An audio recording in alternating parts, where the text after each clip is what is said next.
Hi hello ನಮಸ್ತೆ ಎಲ್ಲರಿಗೂ inform media ಜಗತ್ತು ಚಾನಲಿನ ಮತ್ತೊಂದು ವಿಡಿಯೋಗೆ ಸ್ವಾಗತ ಸುಸ್ವಾಗತ. ಸ್ನೇಹಿತರೆ, ಎಲ್ಲರೂ ಹೇಗಿದ್ದೀರಾ? ಎಲ್ಲರೂ ಚೆನ್ನಾಗಿದ್ದೀರಾ ಅನ್ಕೊಂಡಿದ್ದೀನಿ. ನಾನು ಕೂಡ ತುಂಬಾನೇ ಚೆನ್ನಾಗಿದ್ದೀನಿ. ಎಲ್ಲರೂ ಚೆನ್ನಾಗಿದ್ದೀರಾ ಅನ್ಕೊಂಡು ಭಾವಿಸ್ಕೊಂಡು ಇವತ್ತಿನ ಒಂದು ವಿಡಿಯೋನ ಶುರು ಮಾಡಿಬಿಡೋಣ. ಇವತ್ತಿನ ಒಂದು ವಿಡಿಯೋ ಶುರು ಮಾಡೋ ಮುಖ್ಯ ಸ್ನೇಹಿತರೆ, ಎಲ್ಲರಿಗೂ ಕೂಡ ಶ್ರೀರಾಮನವಮಿಯ ಹಬ್ಬದ ಶುಭಾಶಯಗಳು. ಎಲ್ಲರಿಗೂ ಕೂಡ ಜೈ ಶ್ರೀರಾಮ್ ಅಂತ ಹೇಳ್ತಾ ವಿಡಿಯೋದ ಕಡೆ ಗಮನ ಕೊಟ್ಬಿಡೋಣ. ಹೌದು ಸ್ನೇಹಿತರೆ, ಮಾರ್ಚ್ 27ರಿಂದ ಸಾಕಷ್ಟು ಬದಲಾವಣೆಯನ್ನು ಕುಂಭರಾಶಿಯವರು ನೋಡಲಿದ್ದೀರಿ.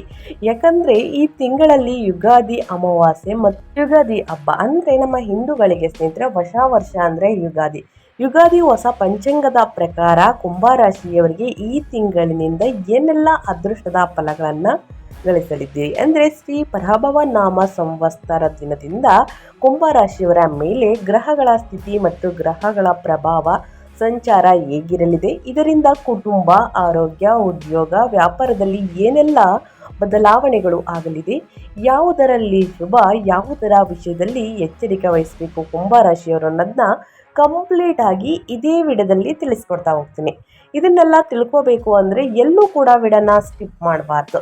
ಅಂದರೆ ವಿಡಿಯೋನ ಕಟ್ ಮಾಡಿ ಓಡಿಸ್ಕೊಂಡೋಗಿ ನೋಡ್ತೀರಾ, ಫುಲ್ ಇನ್ಫಾರ್ಮೇಷನ್ ಅರ್ಥ ಆಗಲ್ಲ.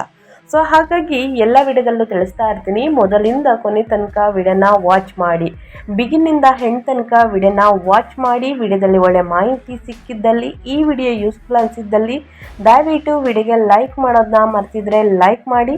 ಇನ್ನೂ ನನ್ನ ಚಾನಲ್ನ ಸಬ್ಸ್ಕ್ರೈಬ್ ಮಾಡ್ಕೊಂಡಿಲ್ಲ ಅಂತಂದರೆ ಇನ್ಫಾರ್ಮ್ ಮೀಡಿಯಾಗೆ ಸಬ್ಸ್ಕ್ರೈಬ್ ಆಗಿ ನಿಮ್ಮ ಅಭಿಪ್ರಾಯಗಳನ್ನು ಏನೇ ಇದ್ರೂ ಕೂಡ ಕಮೆಂಟ್ ಬಾಕ್ಸಲ್ಲಿ ತಿಳಿಸಿ. ಖಂಡಿತವಾಗಿಯೂ ಪ್ರತಿಯೊಬ್ಬರಿಗೂ ಆನ್ಸರ್ ತಿಳಿಸ್ತೀನಿ.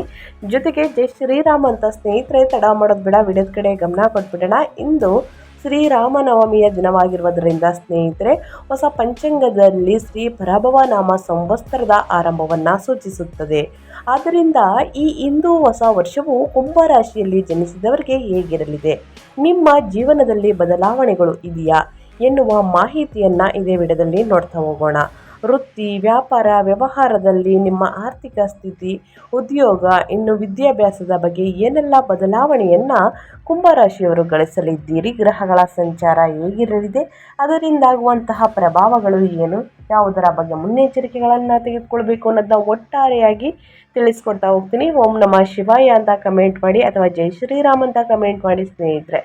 ಶಿವನ ಅನುಗ್ರಹದಿಂದ, ಇನ್ನು ಶ್ರೀರಾಮನ ಅನುಗ್ರಹದಿಂದ ನಿಮ್ಮ ಜೀವನದಲ್ಲಿ ಇದ್ದ ಕಷ್ಟಗಳು, ಸಮಸ್ಯೆಗಳು ಕ್ರಮೇಣವಾಗಿ ಕಡಿಮೆಯಾಗಿ ಉನ್ನತ ಆರೋಗ್ಯವನ್ನು, ಸುಖ ಸಮೃದ್ಧಿಯನ್ನು ನಿಮ್ಮ ಜೀವನದಲ್ಲಿ ನೆಲೆಸಲಿ ಅಂತ ಕೇಳ್ಕೊತಾ ವಿಡಿಯೋದ ಕಡೆ ಗಮನ ಕೊಡ್ತಾ ಹೋಗೋಣ. ಒಟ್ಟಾರೆಯಾಗಿ ಕುಂಭರಾಶಿಯವರಿಗೆ ಮಾರ್ಚ್ 25ರಿಂದ ಶುಕ್ರನ ಸಂಚಾರ ಇರುವ ಕಾರಣ ನಿಮ್ಮ 2ನೇ ಮನೆಯಲ್ಲಿ ಮೀನ ರಾಶಿಯಲ್ಲಿ ಶುಕ್ರ ಉಚ್ಚನಾಗುತ್ತಾನೆ. ಇದು ಜೀವನದಲ್ಲಿ ಐಷಾರಾಮಿ ವಸ್ತುಗಳನ್ನು ಖರೀದಿ ಮಾಡುವುದಕ್ಕೆ, ಉತ್ತಮ ಭೋಜನವನ್ನು ಸೇವಿಸುವುದಕ್ಕೆ ಮತ್ತು ಆರ್ಥಿಕ ಲಾಭಗಳನ್ನು ತರುತ್ತದೆ.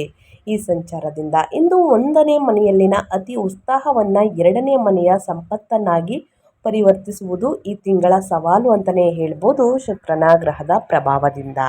ಇನ್ನು ಒಟ್ಟಾರೆಯಾಗಿ ಹೇಳಬೇಕು ಅಂದರೆ ಸ್ನೇಹಿತರೆ, ಮಾರ್ಚ್ 2026 ಕುಂಭರಾಶಿಯವರನ್ನು ಬ್ರಹ್ಮಾಂಡದ ಕೇಂದ್ರ ಬಿಂದುವನ್ನಾಗಿ ಮಾಡಲಿದೆ. ಅದ್ಭುತ ಶಕ್ತಿ ಮತ್ತು ಸಮೃದ್ಧಿಯ ತಿಂಗಳು ಅಂತಲೇ ಹೇಳಬಹುದು. ನಿಮ್ಮ ರಾಶಿಯಲ್ಲಿಯೇ ಮಂಗಳ ಮತ್ತು ರಾಹು ಎಂಬ ಪ್ರಬಲ ಗ್ರಹಗಳ ಸಂಯೋಜನೆಯು ನಡೆಯುತ್ತಿದೆ. ಇದು ನಿಮಗೆ ಅಪಾರ ಶಕ್ತಿ, ನಾಯಕತ್ವದ ಗುಣ ಮತ್ತು ಯಾವುದನ್ನಾದರೂ ಸಾಧಿಸಿಯೇ ತೀರುತ್ತೇನೆ ಎಂಬ ಹಠವನ್ನು ನೀವು ನೀಡುತ್ತದೆ. ನೀವು ಹೊಸ ಯೋಜನೆಗಳನ್ನು ಪ್ರಾರಂಭಿಸಲು ತುದಿಗಾಲಿನಲ್ಲಿ ನಿಲ್ಲಿವಿರಿ. ನಿಮ್ಮ ವ್ಯಕ್ತಿತ್ವವು ಕಿಚ್ಚಿನಂತೆ ಪ್ರಜ್ವಲಿಸುತ್ತಿದ್ದರೆ ನಿಮ್ಮ ಬ್ಯಾಂಕ್ ಬ್ಯಾಲೆನ್ಸ್ ಕೂಡ ಸಕಾರಾತ್ಮಕವಾಗಿ ಏರಲಿದೆ ಶುಕ್ರನ ಸಂಚಾರದಿಂದ ಸ್ನೇಹಿತರೆ. ಇದು ಒಟ್ಟಾರೆಯಾಗಿ ಕುಂಭರಾಶಿಯವರ ಭವಿಷ್ಯ ಅಂತಲೇ ಹೇಳಬಹುದು. ಇನ್ನು ಈ ರಾಶಿಯವರಿಗೆ ಗ್ರಹಗಳ ಸಂಚಾರ ಹೇಗಿರಲಿದೆ, ಈ ತಿಂಗಳಲ್ಲಿ ಯಾವುದರ ಬಗ್ಗೆ ಎಚ್ಚರಿಕೆ ವಹಿಸಬೇಕು, ಏನೆಲ್ಲ ಗ್ರಹ ಯಾವ ರೀತಿಯಲ್ಲಿ ಪ್ರಭಾವವನ್ನು ಬೀರಲಿದೆ ಅನ್ನೋದನ್ನ ನೋಡ್ತಾ ಹೋಗೋಣ. ಕುಂಭರಾಶಿಯವರಿಗೆ ಪ್ರಮುಖ ಗ್ರಹ ಸಂಚಾರಗಳು ಹೇಗಿರಲಿದೆ ಅಂದರೆ, ಮಂಗಳ 1ನೇ ಮನೆಯಲ್ಲಿ ಕುಂಭದಲ್ಲಿ ಸಂಚಾರವನ್ನು ಮಾಡಲಿದೆ. ಅಧಿಕ ಚೈತನ್ಯ, ಸಿಟ್ಟು ಮತ್ತು ದೈಹಿಕ ಶಕ್ತಿ ಹೆಚ್ಚಾಗಲಿದೆ. ಇನ್ನು ರಾಹು 1ನೇ ಮನೆಯಲ್ಲಿ ಕುಂಭದಲ್ಲಿ ಸಂಚಾರವನ್ನು ಮಾಡಲಿದೆ. ಇದು ಚಡಪಟಿಕೆ, ಮಹತ್ವಾಕಾಂಕ್ಷೆ ಮತ್ತು ಗೊಂದಲ ಕೂಡ ಹೆಚ್ಚಾಗಲಿದೆ. ಇನ್ನು ಶುಕ್ರ ನಿಮ್ಮ ಯೋಗಕಾರಕ ಸ್ನೇಹಿತರೆ 2ನೇ ಮನೆಯಲ್ಲಿ ಉಚ್ಚ ಸ್ಥಿತಿಯಲ್ಲಿ ಸಂಚಾರವನ್ನು ಮಾಡಲಿದೆ. ಇದು ಆಕಸ್ಮಿಕ ಧನಲಾಭವನ್ನು ನೀಡಲಿದೆ. ಮಧುರ ಮಾತು ಮತ್ತು ಕೌಟುಂಬಿಕ ಸಂತೋಷ ಅಂತಲೇ ಹೇಳಬಹುದು. ಇನ್ನು ಸೂರ್ಯ 1ನೇ ಮನೆಯ ನಂತರ 2ನೇ ಮನೆಗೆ ಸ್ಥಳಾಂತರಗೊಂಡು ಮಾರ್ಚ್ ದ್ವಿತೀಯಾರ್ಧದಿಂದ ಸಂಚಾರವನ್ನ ಮಾಡಲಿದೆ. ಇದು ಅಹಂಕಾರದ ಘರ್ಷಣೆ ನಂತರ ಹಣಕಾಸಿನ ಮೇಲೆ ಗಮನಾರ್ಹ ಹೆಚ್ಚಾಗಲಿದೆ. ಇನ್ನು ಗುರು 5ನೇ ಮನೆಯಲ್ಲಿ ಮಿಥುನದಲ್ಲಿ ಸಂಚಾರವನ್ನ ಮಾಡಲಿದೆ. ವಿವೇಕ, ಸಂತಾನ, ಸುಖ ಮತ್ತು ಅದೃಷ್ಟ ಹೆಚ್ಚಾಗಲಿದೆ ಅಂತಲೇ ಹೇಳ್ಬೋದು. ಇನ್ನು ನಿಮ್ಮ ರಾಶಿಯ ಅಧಿಪತಿಯಾಗಿರುವಂತಹ ಶನಿ ಸ್ನೇಹಿತರೆ ತಿಂಗಳ ಪೂರ್ತಿ ಸಂಚಾರವನ್ನ ಮಾಡಲಿದೆ. ಇದರಿಂದ ನಿಮಗೆ ಯಾವುದರ ಬಗ್ಗೆ ಎಚ್ಚರಿಕೆ ವಹಿಸಬೇಕು ಎಂದು ಸೂಚನೆಯನ್ನ ನೀಡಲಿದೆ ಅಂತಲೇ ಹೇಳಬಹುದು. ಒಟ್ಟಾರೆಯಾಗಿ ಗ್ರಹಗಳ ಸಂಚಾರ ಮತ್ತು ಗ್ರಹಗಳ ಸ್ಥಾನ ಬದಲಾವಣೆಯಿಂದ ಆಗುವಂತಹ ಕುಂಭರಾಶಿಯವರ ಪ್ರಭಾವ ಏನೆಲ್ಲ ಬೀರಲಿದೆ, ಯಾವುದರ ಬಗ್ಗೆ ಮುನ್ನೆಚ್ಚರಿಕೆಗಳನ್ನು ತೆಗೆದುಕೊಳ್ಬೇಕು, ಏನೆಲ್ಲ ಅದೃಷ್ಟದ ಫಲಗಳನ್ನು ಗಳಿಸಲಿದ್ದೀರಿ ಅನ್ನೋದನ್ನ ನೋಡ್ತಾ ಹೋಗೋಣ. ಮೊದಲನೇದಾಗಿ ನಿಮ್ಮ ಫೈನಾನ್ಸ್ ಬಗ್ಗೆ ತಿಳಿಸ್ಕೊಟ್ಬಿಡ್ತೀನಿ. ಅಂದರೆ ನಿಮ್ಮ ಆರ್ಥಿಕ ಜೀವನ, ಹಣಕಾಸಿನಲ್ಲಿ ಏನೆಲ್ಲ ಬದಲಾವಣೆಗಳು ಕಂಡು ಬರಲಿದೆ, ಯಾವುದರ ಬಗ್ಗೆ ಎಚ್ಚರಿಕೆ ವಹಿಸಬೇಕು ಮಾರ್ಚ್ 27ರಿಂದನೇ ಅನ್ನೋದನ್ನ ನೋಡೋದಾದರೆ, ಆರ್ಥಿಕವಾಗಿ ಇದು ಅದ್ಭುತ ತಿಂಗಳು. ನಿಮ್ಮ ಯೋಗಕಾರಕ ಶುಕ್ರನು ಸಂಪತ್ತಿನ ಮನೆಯಾದ 2ನೇ ಮನೆಯಲ್ಲಿ ಉಚ್ಚನಾಗುತ್ತಿದ್ದಾನೆ. ಇದು ಹಣದ ಸುಲಭ ಅರಿವನ್ನು ಸೂಚಿಸುತ್ತಾನೆ. ಕುಟುಂಬದ ಆಸ್ತಿ, ಕಲಾತ್ಮಕ ಕೆಲಸಗಳು ಅಥವಾ ಸೌಂದರ್ಯ ಮತ್ತು ಐಷಾರಾಮಿ ವಸ್ತುಗಳನ್ನು ಖರೀದಿ ಮಾಡುವುದಕ್ಕೆ ಮತ್ತು ಹೂಡಿಕೆಯಿಂದ ಲಾಭ ಸಿಗಲಿದೆ ಅಂತಲೇ ಹೇಳಬಹುದು. ನೀವು ರುಚಿಕರವಾದ ಭೋಜನ ಮತ್ತು ಆಭರಣಗಳಿಗಾಗಿ ಹಣ ವ್ಯಯಿಸುವಿರಿ ಸ್ನೇಹಿತರೆ. ಚಿನ್ನ ಬೆಳ್ಳಿಯನ್ನು ಖರೀದಿ ಮಾಡುವುದಕ್ಕೆ ಮುಂದಾಗಲಿದ್ದೀರಿ. ಇನ್ನು ಮನೆಗೆ ಬೇಕಾಗಿರುವಂತಹ ಗೃಹೋಪಯೋಗಿ ವಸ್ತುಗಳನ್ನು ಖರೀದಿ ಮಾಡಲಿದ್ದೀರಿ. ಕುಟುಂಬದ ಆಸ್ತಿ, ಕಲಾತ್ಮಕ ಕೆಲಸಗಳು ಅಥವಾ ಸೌಂದರ್ಯ, ಐಷಾರಾಮಿ ವಸ್ತುಗಳ ಹೂಡಿಕೆಯಿಂದ ಲಾಭ ಸಿಗಲಿದೆ. ಆದರೆ ಶನಿಯು ಅಲ್ಲೇ ಇರುವುದರಿಂದ, ಅಂದರೆ ನಿಮ್ಮ ರಾಶಿಯ ಅಧಿಪತಿ ಅಲ್ಲೇ ಇರುವುದರಿಂದ ಶಿಸ್ತು ಅಗತ್ಯ ಎಂದು ಸೂಚನೆಯನ್ನು ನೀಡುತ್ತದೆ. ಹಣ ಬಂದರೂ ಭವಿಷ್ಯಕ್ಕಾಗಿ ಉಳಿತಾಯ ಮಾಡುವ ಒತ್ತಡ ನಿಮಗೆ ಇರುತ್ತದೆ. ತಿಂಗಳ ಮಧ್ಯದಿಂದಲೇ ಸೂರ್ಯ ಮತ್ತು ಶನಿ ಒಂದೇ ಮನೆಯಲ್ಲಿ ಇರುವುದರಿಂದ ತೆರಿಗೆ ಅಥವಾ ಕೌಟುಂಬಿಕ ಹಣದ ವಿಷಯದಲ್ಲಿ ಸಣ್ಣ ಪುಟ್ಟ ವಿವಾದಗಳು ಬರಬಹುದು. ಹಣಕಾಸಿನ ದಾಖಲೆಗಳನ್ನು ಸರಿಯಾಗಿ ಇಟ್ಕೊಳ್ಳಿ ಸ್ನೇಹಿತರೆ. ಯಾರನ್ನೂ ಕೂಡ ಕುರುಡರಾಗಿ ನಂಬಿಡಿ. ಮೊದಲನೇದಾಗಿ ನಿಮ್ಮ ಸ್ನೇಹಿತರ ಬಳಗವನ್ನು ಆದಷ್ಟು ಕಡಿಮೆ ಮಾಡಿ. ಕುಂಭರಾಶಿಯವರು ಸ್ನೇಹಿತರನ್ನೇ ನಂಬಿ ಮೋಸ ಹೋಗುವಂತಹ ಚಾನ್ಸಸ್ ಇದೆ ಅಂತಲೇ ಹೇಳಬಹುದು. ಸೊ ಹಾಗಾಗಿ ನಿಮ್ಮ ನಿರ್ಧಾರವೇ ಅಂತಿಮ ನಿರ್ಧಾರವಾಗಲಿ ಅಥವಾ ನಿಮ್ಮ ಹಿರಿಯರ ಮಾರ್ಗದರ್ಶನವನ್ನು ತೆಗೆದುಕೊಳ್ಳಿ ಸ್ನೇಹಿತರೆ. ತಂದೆ ತಾಯಿಯ ಆಶೀರ್ವಾದ, ಬೆಂಬಲ ನಿಮಗೆ ಇರಲಿದೆ ಅಂತ ಹೇಳ್ತಾ, ಇನ್ನು ಮುಂದಿನದಾಗಿ ಹೇಳೋದಾದರೆ ನಿಮ್ಮ ಹೆಲ್ತ್ ಬಗ್ಗೆ. ನಿಮ್ಮ ಆರೋಗ್ಯದಲ್ಲಿ ಏನೆಲ್ಲ ಬದಲಾವಣೆಯನ್ನು ಗ್ರಹಗಳು ಸೂಚಿಸಲಿದೆ, ಯಾವುದರ ಬಗ್ಗೆ ಎಚ್ಚರಿಕೆ ವಹಿಸಬೇಕು ಅನ್ನೋದನ್ನ ನೋಡ್ತಾ ಹೋಗೋಣ. ಆರೋಗ್ಯದ ವಿಷಯದಲ್ಲಿ ನೀವು ಹೆಚ್ಚಿನ ಕಾಳಜಿ ವಹಿಸಬೇಕು. ಕುಂಭರಾಶಿಯವರು 1ನೇ ಮನೆಯ ಮಂಗಳ ರಾಹುವಿನ ಸಂಯೋಜನೆಯು ದೇಹದಲ್ಲಿ ಅತಿಯಾದ ಉಷ್ಣತೆ. ನೀವು ವಾಹನವನ್ನು ಚಾಲನೆ ಮಾಡ್ತಿದ್ರೆ ಸ್ನೇಹಿತರೆ, ನಿಮ್ಮ ದೇಹದಲ್ಲಿ ಅತಿಯಾಗಿ ಉಷ್ಣತೆ ಹೆಚ್ಚಾಗಲಿದೆ, ಒತ್ತಡವನ್ನು ಸೃಷ್ಟಿಸುತ್ತದೆ. ಇನ್ನು ತಲೆನೋವು, ರಕ್ತದೊತ್ತಡ, ಮೈಗ್ರೇನ್ ಅಥವಾ ಹೊಟ್ಟೆಗೆ ಸಂಬಂಧಪಟ್ಟಂಥ ಸಮಸ್ಯೆಗಳು, ಮುಖಕ್ಕೆ ಸಂಬಂಧಿಸಿದ ಗಾಯಗಳ ಬಗ್ಗೆ ಜಾಗರೂಕರಾಗಿರಿ. ಸಣ್ಣ ಪುಟ್ಟ ಗಾಯದಿಂದಲೂ ಬಹಳ ಜಾಗರೂಕರಾಗಿರುವಂತಹ ತಿಂಗಳು ಅಂತಲೇ ಹೇಳಬಹುದು. ಇನ್ನು ರಾಹುವಿನ ಚಟಪಟಿಕೆಯಿಂದಾಗಿ ಅತಿ ವೇಗದ ಚಾಲನೆ ಮಾಡಬೇಡಿ ದಯವಿಟ್ಟು ಕುಂಭರಾಶಿಯವರು. ಇನ್ನು ತಡರಾತ್ರಿಯಲ್ಲಿ ವಾಹನವನ್ನು ಚಾಲನೆ ಮಾಡುವುದಕ್ಕೆ ಹೋಗಬೇಡಿ. ಅನಿವಾರ್ಯ ಇದ್ದರೆ ಮಾತ್ರ ನಿಧಾನವಾಗಿ ವಾಹನ ಚಾಲನೆ ಮಾಡುವುದು ಬಹಳ ಮುಖ್ಯ. ಇದು ಅಪಘಾತಕ್ಕೆ ಕಾರಣವಾಗ್ಬೋದು. ಸೊ ಹಾಗಾಗಿ ಬಹಳಷ್ಟು ಎಚ್ಚರಿಕೆ ವಹಿಸಿ. ತಂಪಾದ ನೀರು ಕುಡಿಯುವುದು ಮತ್ತು ಮಸಾಲೆಯುಕ್ತ ಆಹಾರ ತಪ್ಪಿಸುವುದು ಉತ್ತಮ. ಯಾಕಂದರೆ ಪಿತ್ತ ದೋಷವನ್ನು ನಿಯಂತ್ರಿಸಲು ಸಹಾಯವನ್ನು ಮಾಡುತ್ತದೆ. ಪ್ರತಿದಿನ ಧ್ಯಾನ ಮಾಡುವುದು ನಿಮ್ಮ ಮನಸ್ಸನ್ನು ಶಾಂತವಾಗಿಡಲು ಸಹಕಾರಿಯಾಗಲಿದೆ ಸ್ನೇಹಿತರೆ. ಸೊ ಹಾಗಾಗಿ ಪ್ರತಿದಿನ ವ್ಯಾಯಾಮ, ಅಂದರೆ ಲಘು ವ್ಯಾಯಾಮದಿಂದಲೇ ಶುರು ಮಾಡಿ ವಾಕಿಂಗ್ ಮಾಡುವುದು ಸ್ನೇಹಿತರೆ. ಅತಿ ಮಿತಿಯಾದ ಆಹಾರ ಸೇವನೆ, ಅಂದರೆ ಅತಿಯಾಗಿ ಆಹಾರ ಸೇವನೆಯನ್ನು ಬಿಡಬೇಕಾಗುತ್ತದೆ. ಚೆನ್ನಾಗಿ ನೀರನ್ನು ಕುಡಿಯಿರಿ. ತಂಪಾದ ನೀರು ಮತ್ತು ಮಸಾಲೆಯುಕ್ತ ಆಹಾರವನ್ನು ಸೇವಿಸಬೇಡಿ. ಇದರಿಂದ ಮತ್ತಷ್ಟು ಉಷ್ಣತೆ ಜಾಸ್ತಿ ಆಗಲಿದೆ. ಸೊ ಹಾಗಾಗಿ ಚೆನ್ನಾಗಿ ನೀರನ್ನು ಕುಡಿಯುವುದು, ಹಸಿರು ತರಕಾರಿ, ಹಣ್ಣು ಹಂಪಲುಗಳನ್ನು ಸೇವಿಸುವುದರಿಂದ ಮುಂದಿನ ದಿನಗಳಲ್ಲಿ ಉತ್ತಮವಾಗಿರಲಿದೆ ನಿಮ್ಮ ಆರೋಗ್ಯ. ಇನ್ನು ಮುಂದಿನದಾಗಿ ಹೇಳೋದಾದರೆ ಸ್ನೇಹಿತರೆ, ಕುಟುಂಬದ ಬಗ್ಗೆ. ಕುಟುಂಬದಲ್ಲಿ ಏನೆಲ್ಲ ಬದಲಾವಣೆಯನ್ನು ನೋಡಲಿದ್ದೀರಿ, ಯಾವುದರ ಬಗ್ಗೆ ಎಚ್ಚರಿಕೆ ವಹಿಸಬೇಕು ಕುಂಭರಾಶಿಯವರು ಅಂದರೆ, 5ನೇ ಮನೆಯಲ್ಲಿರುವ ಗುರು ನಿಮ್ಮ ಪ್ರೇಮ ಜೀವನಕ್ಕೆ ವರದಾನವಾಗಿದ್ದಾನೆ. ಅವಿವಾಹಿತರಿಗೆ ಅವರ ವ್ಯಕ್ತಿತ್ವಕ್ಕೆ ಒಪ್ಪುವಂತಹ ಜ್ಞಾನವಂತ ಮತ್ತು ಬೆಂಬಲ ನೀಡುವ ಸಂಗಾತಿ ದೊರೆಯುವ ಸಾಧ್ಯತೆ ಇದೆ. ಪ್ರೇಮ ಜೀವನದಲ್ಲಿ ರೋಮಾಂಚನವಿರಲಿದೆ. ಆದರೆ ದೀರ್ಘಕಾಲದ ಸಂಬಂಧ ಅಥವಾ ವಿವಾಹ ಜೀವನದಲ್ಲಿ ನಿಮ್ಮ ಆಕ್ರಮಣಕಾರಿ ವರ್ತನೆ ಅಂದರೆ ಒಂದನೇ ಮನೆಯ ಮಂಗಳನಿಂದ ಬಿರುಕು ತರಬಹುದು. ನಿಮ್ಮ ವೈವಾಹಿಕ ಜೀವನದಲ್ಲಿ ನೀವು ಹೆಚ್ಚು ಅಧಿಕಾರ ಚಲಾಯಿಸಲು ಪ್ರಯತ್ನಿಸಬೇಡಿ ನಿಮ್ಮ ಸಂಗಾತಿಯ ಮೇಲೆ. ಏಳನೆಯ ಮನೆಯಲ್ಲಿರುವ ಕೇತುವು ಸಂಗಾತಿಯಿಂದ ಸ್ವಲ್ಪ ದೂರವಿರುವಂತೆ ಮಾಡಬಹುದು. ಸಂಗಾತಿಯ ಮಾತನ್ನು ಆಲಿಸುವುದು ಮತ್ತು ಅಹಂಕಾರ ಬಿಡುವುದು ಸಂಬಂಧವನ್ನು ಗಟ್ಟಿಗೊಳಿಸುತ್ತದೆ. ಮಕ್ಕಳ ವಿಷಯದ ಬಗ್ಗೆನೂ ಕೂಡ ಸಾಕಷ್ಟು ಸಮಸ್ಯೆಗಳು ಎದುರಾಗಲಿದೆ ಸ್ನೇಹಿತರೆ. ಸೊ ಹಾಗಾಗಿ ಯಾವುದೇ ಮನಸ್ತಾಪಗಳು ಬಂದರೂ ಜಗಳಗಳು ಬಂದರೂ ಸ್ನೇಹಿತರೆ ಆದಷ್ಟು ಕೂತು ಮಾತನಾಡಿ ಬಗೆಹರಿಸಿಕೊಂಡ್ರೆ ಒಳಿತು. ಇನ್ನು ಇದೇ ರೀತಿ ಸ್ನೇಹಿತರೆ ನಿಮ್ಮ ವೃತ್ತಿ ಮತ್ತು ಉದ್ಯೋಗದ ಬಗ್ಗೆ ಹೇಳೋದಾದರೆ ಏನೆಲ್ಲ ಬದಲಾವಣೆಯನ್ನು ಕುಂಭರಾಶಿಯವರು ನೋಡಲಿದ್ದೀರಿ, ಯಾವುದರ ಬಗ್ಗೆ ಎಚ್ಚರಿಕೆ ವಹಿಸಬೇಕು ಅಂದರೆ ಶ್ರೀ ಪರಭವ ಸಂವತ್ಸರ ಹೊಸ ವರ್ಷದಿಂದ ಸ್ನೇಹಿತರೆ ಸಾಕಷ್ಟು ಬದಲಾವಣೆ ಅಂತಲೇ ಹೇಳ್ಬೋದು.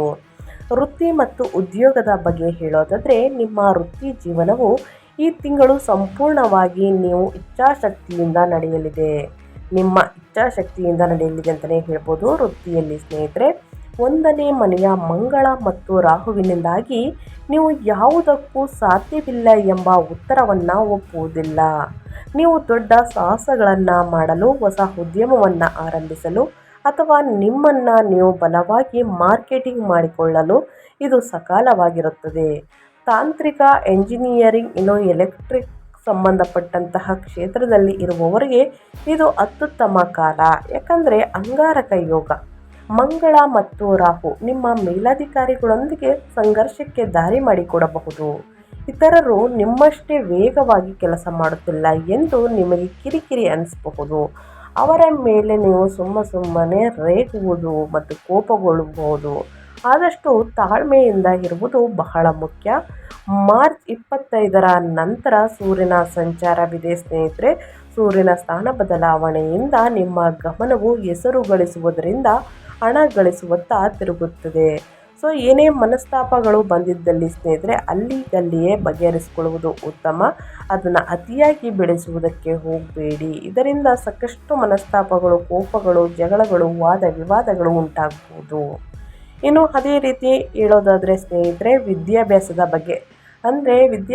ಬಗ್ಗೆ ಕುಂಭರಾಶಿಯ ವಿದ್ಯಾರ್ಥಿಗಳು ಏನೆಲ್ಲ ಫಲಿತಾಂಶವನ್ನು ಗಳಿಸಲಿದ್ದೀರಿ, ಯಾವುದರ ಬಗ್ಗೆ ಎಚ್ಚರಿಕೆ ವಹಿಸಬೇಕು ಅನ್ನೋದನ್ನ ನೋಡ್ತಾ ಹೋಗೋಣ.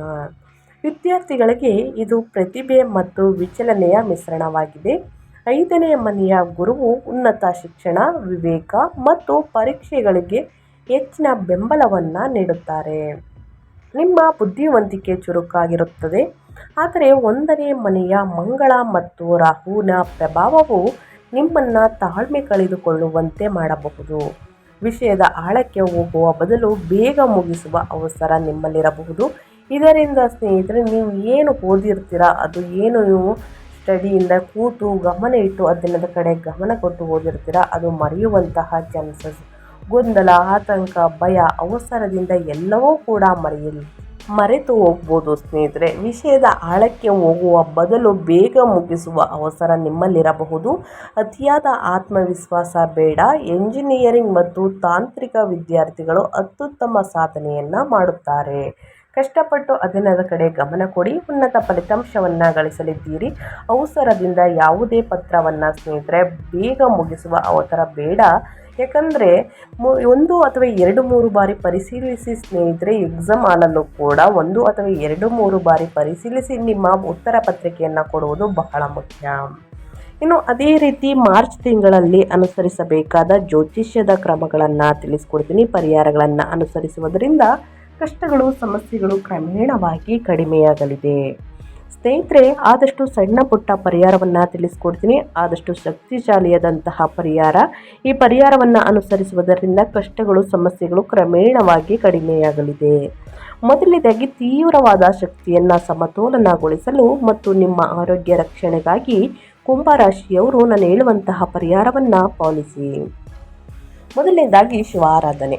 ಶನಿವಾರದಂದು ಶಿವಲಿಂಗಕ್ಕೆ ನೀರು ಮತ್ತು ಕಪ್ಪು ಎಳ್ಳನ್ನು ಅರ್ಪಿಸಿ. ಇದು ನಿಮ್ಮ ರಾಶಿಯ ಅಧಿಪತಿ ಶನಿ ಮತ್ತು ರಾಹುವನ್ನು ಶಾಂತಗೊಳಿಸುತ್ತದೆ.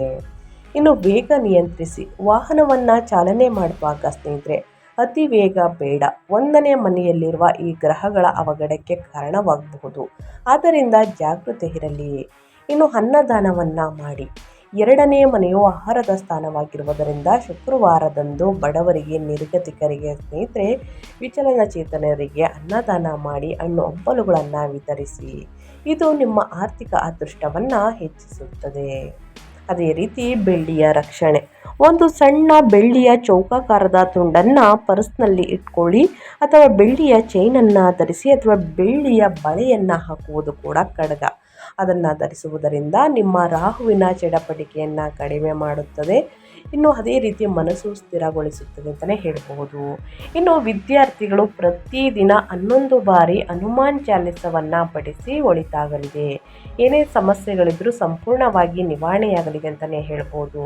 ತಪ್ಪದೇ ಕುಂಭರಾಶಿಯವರು ಈ ಸಣ್ಣ ಪುಟ್ಟ ಪರಿಹಾರವನ್ನು ಫಾಲೋ ಮಾಡಿ ಅಂತ ಹೇಳ್ತಾ ನಾನು ವಿಡಿಯೋನ ಎಂಡ್ ಮಾಡ್ತಾ ಇದ್ದೀನಿ. ಇವತ್ತಿನ ಒಂದು ವಿಡಿಯೋದಲ್ಲಿ ಸಂಪೂರ್ಣ ಮಾಹಿತಿ ಸಿಕ್ಕಿದ್ದಲ್ಲಿ, ಈ ವಿಡಿಯೋ ಯೂಸ್ಫುಲ್ ಅನಿಸಿದ್ದಲ್ಲಿ ದಯವಿಟ್ಟು ವಿಡಿಯೋಗೆ ಲೈಕ್ ಮಾಡೋದನ್ನ ಮರ್ತಿದ್ರೆ ಲೈಕ್ ಮಾಡಿ. ಇನ್ನೂ ನನ್ನ ಚಾನಲ್ನ ಸಬ್ಸ್ಕ್ರೈಬ್ ಮಾಡ್ಕೊಳ್ಳೋದನ್ನೇ ನೋಡ್ತಿದ್ರೆ ಇನ್ಫಾರ್ಮೇಡಿಯಾಗೆ ಸಬ್ಸ್ಕ್ರೈಬ್ ಆಗಿ ನಿಮ್ಮ ಅಭಿಪ್ರಾಯಗಳನ್ನು ಕಮೆಂಟ್ ಬಾಕ್ಸಲ್ಲಿ ತಿಳಿಸ್ಬಹುದು. ಯಾರೆಲ್ಲ ಸಬ್ಸ್ಕ್ರೈಬ್ ಮಾಡಿಕೊಂಡು ಪ್ರತಿನಿತ್ಯ ವಿಡಿಯೋ ವಾಚ್ ಮಾಡ್ತಿದ್ದೀರಾ ಅಂಥವರಿಗೆ ಥ್ಯಾಂಕ್ ಯು ಸೋ ಮಚ್ ಅಂತ ಹೇಳ್ತಾ, ನಿಮಗೂ ಮತ್ತು ನಿಮ್ಮ ಕುಟುಂಬಕ್ಕೆ ತುಂಬಾ ಒಳ್ಳೆಯದಾಗಲಿ, ಶನಿ ಬಲ ಗುರು ಬಲ ಎರಡೂ ಕೂಡ ಇರಲಿ ಅಂತ ಹೇಳ್ತಾ, ಇಂದು ಶ್ರೀರಾಮನವಮಿಯ ದಿನದಂದು ಸ್ನೇಹಿತರೆ ಆದಷ್ಟು ಬಡವರಿಗೆ, ನಿರ್ಗತಿಕರಿಗೆ ನಿಮ್ಮ ಕೈಯಲ್ಲಾದಷ್ಟು ಸಿಹಿಯನ್ನು ಹಂಚಿ ನಿಮ್ಮ ಜೀವನದಲ್ಲೂ ಕೂಡ ಸಿಹಿಯನ್ನು ಮೂಡಲಿ, ಸಿಹಿಯಾದ ಸಂದರ್ಭ ಕೂಡ ಹುಟ್ಟಲಿ ಅಂತ ಹೇಳ್ತಾ, ಮತ್ತೊಂದು ವಿಡಿಯೋ ಜೊತೆ ಮತ್ತೊಂದು ಹೊಸ ಭವಿಷ್ಯದಲ್ಲಿ ಹೊಸ ಅಪ್ಡೇಟಲ್ಲಿ ಸಿಗ್ತೀನಿ. Thank you for watching.